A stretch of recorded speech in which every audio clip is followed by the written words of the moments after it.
Umat Nabi Muhammad sallallahu alaihi wasallam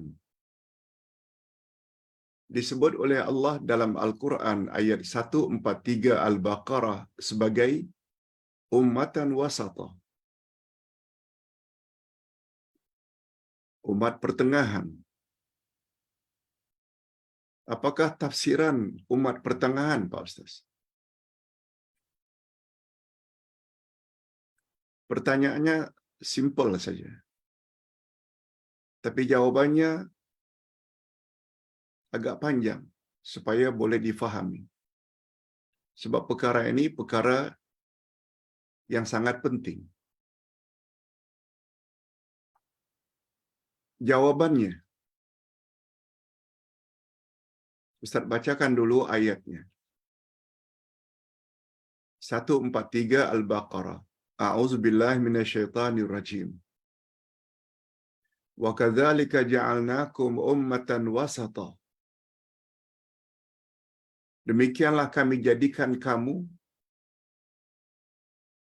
hei umat Muhammad, sebagai umat pertengahan. Sepakat ulama tafsir mengatakan ummatan wasata, umat pertengahan, dengan makna adlun wa khiyar. Adlun wa khiyar. Adlun maknanya adil. Khiyar maknanya pilihan. Itu sebabnya kita umat Nabi Muhammad sallallahu alaihi wasallam hendaklah senantiasa adil. Kita juga sebagai umat Nabi Muhammad hendaklah menjadi umat pilihan. Maknanya umat yang terbaik, khair. Apa makna adil, Pak Ustaz? Adil maknanya meletakkan sesuatu pada tempatnya. Lawan adil adalah zalim. Lawan adil adalah zalim. Kalau adil membawa makna meletakkan sesuatu pada tempatnya, maka jika seseorang meletakkan sesuatu tidak pada tempatnya, maka dia dikatakan zalim.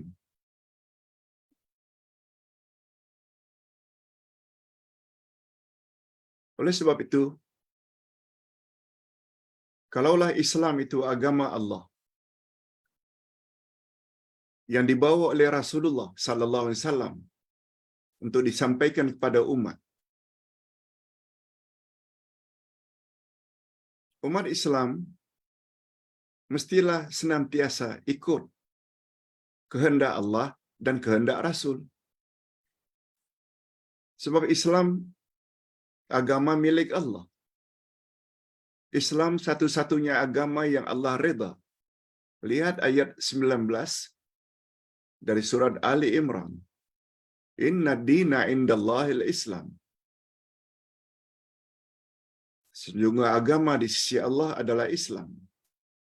Allah perkuatkan lagi pada ayat 85 Ali Imran.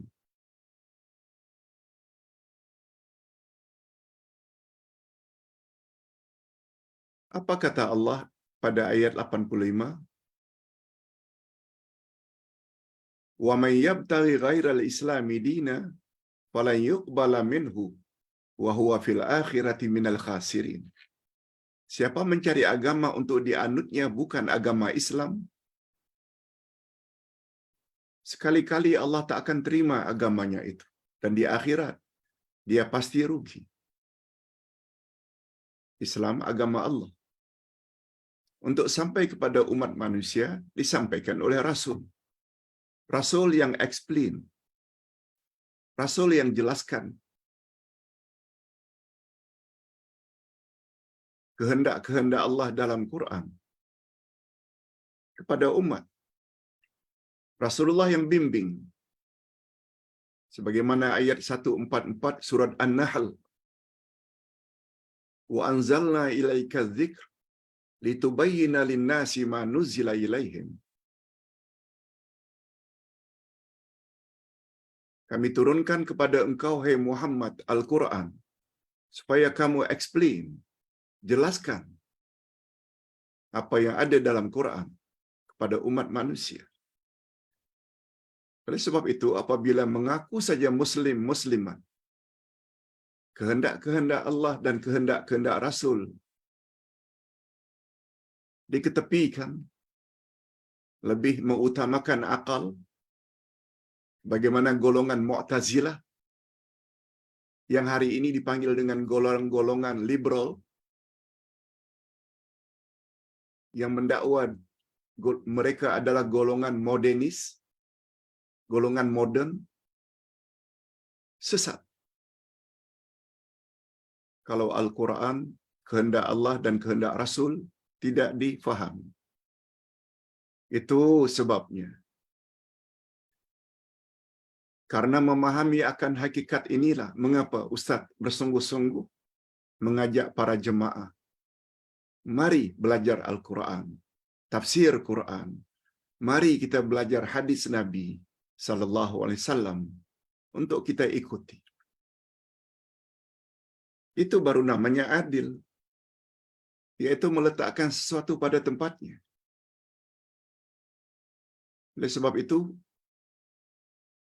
apabila di dalam beragama kita terlalu ta'assub, terlalu fanatik, bertaklid buta kepada tuan guru, kiai,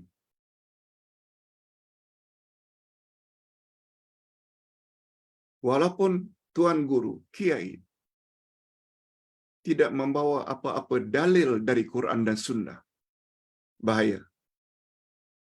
Itu maknanya lebih mengutamakan tuan guru daripada Al-Quran dan Sunnah. Itu sebabnya Ustaz tak mau mana-mana jemaah terlalu fanatik pada Ustaz. Tetapi kalau Ustaz mampu mendatangkan ayat Quran dan hadis Nabi yang sahih, ikuti. Itu bukan bermakna ta'assub dan fanatik pada Ustaz. Bukan. Kita ta'assub dan fanatik kepada ayat Quran dan hadis Nabi yang disampaikan. Orang yang seperti itu yang layak mendapat hidayah Allah. Ini sebagaimana firman Allah pada ayat 17 dan 18 dari surat Az-Zumar yang kita jelaskan semalam. Fabashir ibadil ladzina yastami'una al-qaul fayattabi'una ahsana. Ulaika alladzina hadahumullah wa ulaika hum ulul albab. Sampaikan hai Muhammad berita gembira kepada hamba-hamba yang punya dua sifat. Suka mendengar, maknanya mendengar kebenaran, nasihat, ceramah, tazkirah. Lalu mereka ikut, setelah dengar mereka ikut mana yang paling baik. Mana yang paling baik maknanya mana yang paling kuat dalilnya, hujahnya, argumennya. Bila dua sifat itu, suka mendengar, maknanya suka belajar, lalu compare, banding, mana yang paling kuat untuk diikuti. Apa kata Allah? Merekalah orang yang mendapat hidayah Allah, petunjuk Allah. Dan merekalah orang yang berfikiran waras, ulul albab. Okey, itu tentang makna adil.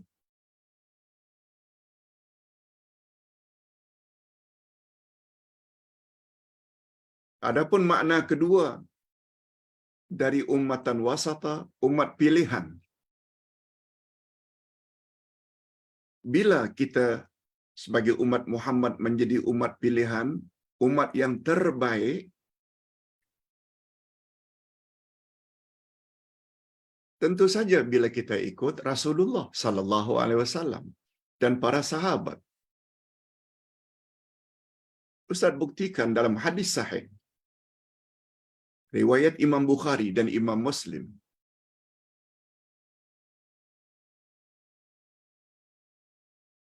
Baginda Rasul sallallahu alaihi wasallam bersabda, "Khairun nasi qarni, summal ladzina yalunahum, summal ladzina yalunahum. Sebaik-baik manusia adalah manusia yang hidup sekurun denganku. Maknanya para sahabat yang hidup zaman Nabi. Kemudian kurun berikutnya yaitu tabi'in. Kemudian berikutnya yaitu atba'ut tabi'in. Ini memberi isyarat. Menurut Nabi, umat yang terbaik adalah umat yang hidup 3 kurun pertama. Mereka terdiri dari sahabat, tabi'in dan atba'ut tabi'in. Itu sebabnya apabila kita ingin menjadi umat Muhammad sebagai umat pilihan, umat yang terbaik dalam beragama, ikuti akidah mereka, ikuti cara ibadat mereka, ikuti akhlak mereka.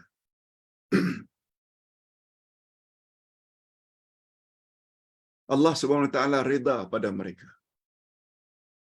Tak percaya, lihat ayat 100 dari surat At-Taubah. Allah Subhanahu wa taala menyebut 3 golongan yang Allah redha pada mereka. Allah Subhanahu wa taala berfirman,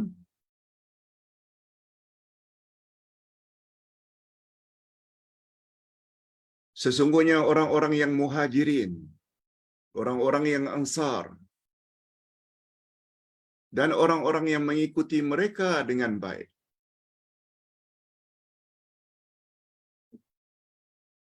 Al-muhajirin wal ansar walladzina taba'uhum bi ihsan. Apa kata Allah terhadap 3 golongan ini? Muhajirin, orang yang berhijrah dari Mekah ke Madinah. Ansar, orang Madinah yang menjadi penolong Nabi Muhammad sallallahu alaihi wasallam. Golongan ketiga yaitu golongan orang-orang yang mengikuti muhajirin dan ansar.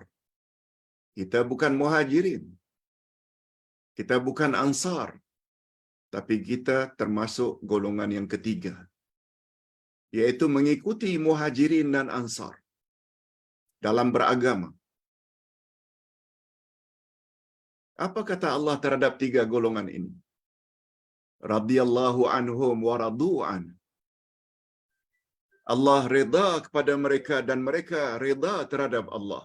Allah redha terhadap mereka dan mereka redha terhadap Allah. Radhiyallahu anhum wa radu'an. Bukan hanya redha. Wa a'adda lahum jannatin tajri min tahtiha al-anhar. Lalu Allah masukkan mereka ke dalam syurga yang mengalir di bawahnya sungai-sungai. Allahu Akbar. Apa syarat untuk mendapat redha Allah dan masuk syurga? Karena ikut muhajirin dan ansar. Betul tak muhajirin dan ansar itu adalah sahabat? Ini dia menjelaskan makna. Sahabat golongan yang terbaik. Dengan kata lain, mereka adalah dari kalangan salafus saleh. Tak ada jaminan terhadap orang yang hidup setelah 3 kurun pertama. Setelah. Dan ikut silakan, selagi rujukan mereka itu rujukan 3 kurun pertama. Okey. As-sabiquna al-awwaluna minal muhajirin wal ansar. Masya Allah. Terima kasih Ibu Nik Nursita.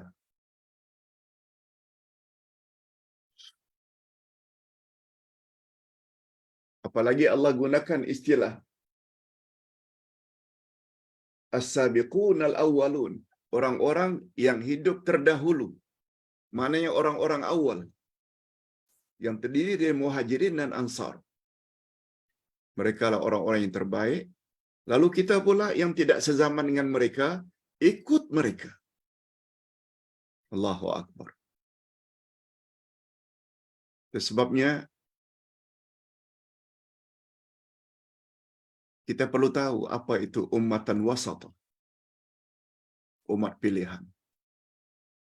Dengan dua makna sebagai kesimpulan. Pertama, mereka itu orang yang adil, pandai meletakkan sesuatu pada tempatnya. Yang kedua, mereka itu pilihan, orang yang terbaik. Siapa yang mereka patut ikut kalau ingin agar agama mereka menjadi baik? Ikut para sahabat, ikut Nabi, ikut para sahabat, tabi'in, atba'ut tabi'in.